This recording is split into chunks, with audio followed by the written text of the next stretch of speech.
Xavior Mason, Stadium High School, 2019. Since I first touched the football and scored my first touchdown, I fell in love with scoring, playing football, putting on the helmet, getting swagged up and all that. Like I was all in, bought in for that. And like I was just looking up videos of Chad Johnson, T.O., all these great name receivers, and I would just be in the room mimicking them, trying to be like them. One day, X was over across the street playing football, and he just wanted to throw the ball around with a couple of people, and he just picked it up. And so I seen how he was throwing the ball, and so hey, let's see what's happening. So we went to Al Davies. It's on the hilltop in Tacoma. He pretty much took heed to it and started wanting to play quarterback, running back, all that stuff. They put him at running back, and the funny story is that he ran the ball and got hit hard and got laid out. And coach came over to him and said, "Are you okay?" He said, "Yeah." So ever since then, he just kept grinding, and here he is now. Like I want to be the best at what I do. Like I try my hardest, even if I'm just sitting down. I'm looking up videos of how to get in and out my cuts. I was actually one of the first, when trainers was doing the evals, one of the first ones to eval X. And he came in, gave him a tour, him and his dad, quiet and whatnot. And just kind of going through the daily, evaluation and stuff like that. And then the first kind of good sign was when I had timed him. And I remember he had ran like a 1.68, and that's when I knew, okay, we needed to go a little more deeper besides just a basic evaluation. When we talk about Xavier Mason, I think I knew about him already. Played on my brother's team. My brother was his high school football coach, so I kind of had a really good understanding of kind of who he was. But when I saw him physically, it was pretty amazing. I see the kid that was very muscular, very, very physically fit, and I'm like, man, this kid could probably be a good player. The first time I saw him, I thought he was the defensive back, and our head strength coach, John Reese, kind of looked at me and said, nah, man, this kid's a receiver, so let's let him play receiver. So really good job, day one. Really good job, man. We handled what we were supposed to do. Let's go. Let's just keep moving on, fellas. Tomorrow, it's one and done. You just win one and move on. Experience with FSP it's hard to put it in words. It's like one of those you have to be there situations. It's really like a family. Like this is a fun experience. Like we're all from different schools and different teams, and we're just all like on one field, like all these athletes. Just throw them out there and just play, have fun. Let's go. We'll get to our teams. Let's go blue chip offense with me.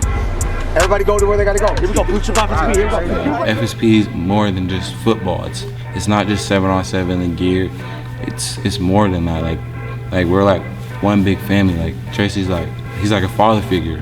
Like to all the kids, he's supportive. Get back to the drum board. Okay. You gotta get.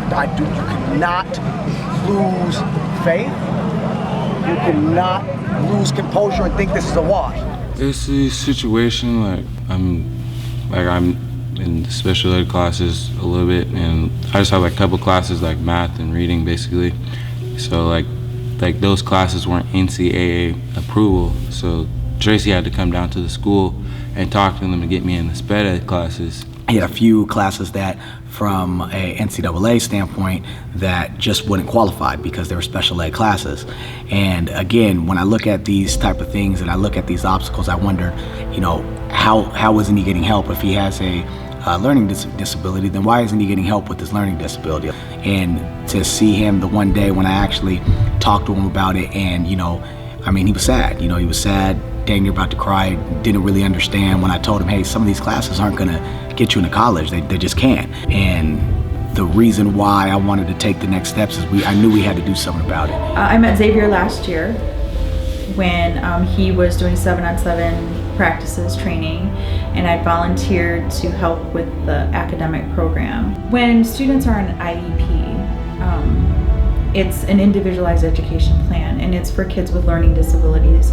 And so some of those classes, because they are skills classes and can change your diploma from a regular diploma to a modified diploma, and that's where the sticking point was. And we really had to provide proof that Xavier could be taken out of the skills class and put into a gen ed class.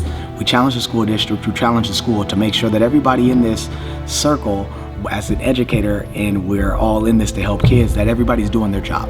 There's nothing wrong to say a kid can't go to school because he learns different. It was something that was concerning to me. After that, seeing what he's done when he's now got a plan, he's got the support system, he's in regular classes, and he's succeeding in them. When I see the stuff till this day as he's a senior and he's getting ready to go, I text him, I say, X, man, send me your grades. He screenshots me his grades. The kid's got A's and B's. And that to me damn near made me cry, because I look at that stuff as if we're really doing something right. We're doing something right. The day I received my offer, I was in class. My phone was ringing, and I was like, who's calling me? Like, it's the middle of the day in class. And I didn't recognize the area code, so I was like, whatever. I just picked it up. When he got his offer from Sac, I was happy. I was like, whoa, that's a relief. I'm really talking to Sac State. I was like really shocked. He's like, how does it sound if we offer you a full ride scholarship? I was just like bawling. I wasn't bawling, but I was crying. And people was like, X, what's wrong? I was like, I finally got my offer. It was just a really emotional and happy day for me. And it's not just from an athletic standpoint, it's not just from building up their bodies, but we're building up these young men's minds and creating self-discipline, creating belief in themselves. And to see his growth is just phenomenal. And I would rather see that than any touchdown that he has ever scored.